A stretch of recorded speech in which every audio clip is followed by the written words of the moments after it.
So we'll do a Canadiano.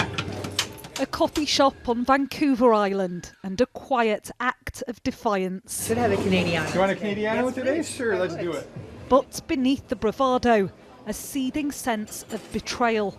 You know, this bullying, you know, we're a tenth of the size of that country, you know, 300 million or 400 million people in the States and about 40 million in Canada.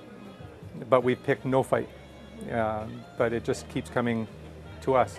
On the top shelf, Alan hides the labels of American-made bottles. Tennessee, Wayne Gretzky cream, and it's just about empty anyway. Wayne Gretzky cream liqueur, once a Canadian ice hockey hero, now considered a traitor for his support of Trump. He's proven that he doesn't even respect our country anymore. It's now government policy in British Columbia not to sell any American-made booze. A clap back at US tariffs on Canadian goods. A decision taken by its premier. Very nice to meet you. Nice to meet you too. But the threats don't end at tariffs. Trump wants to make Canada the 51st state. I've been speaking to people, British Columbians today, yesterday.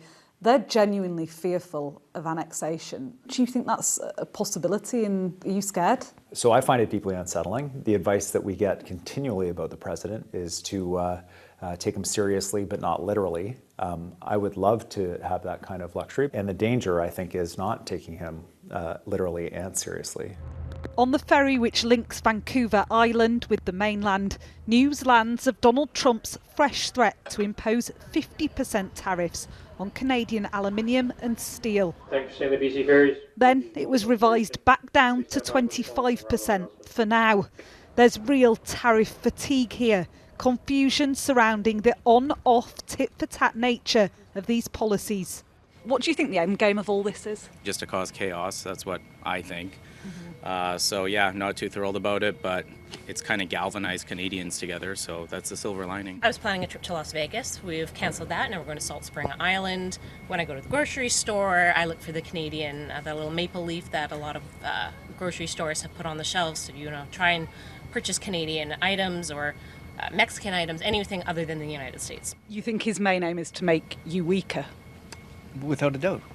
Yeah, that was his game plan from the beginning. So it had nothing to do with fentanyl going into the United States. That was just a ruse. Fentanyl is a national tragedy shared by Canada and the US. The streets of Vancouver, a painful reminder of that.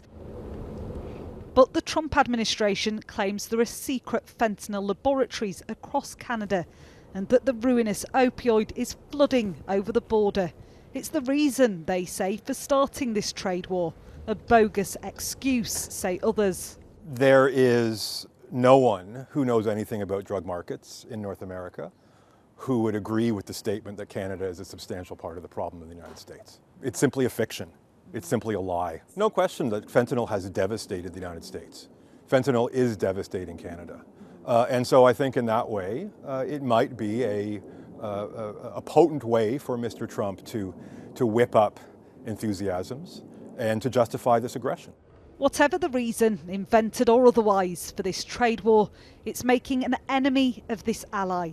The question is, what power does Canada really have in the face of its much bigger, far wealthier neighbour? Martha Kellner, Sky News, British Columbia.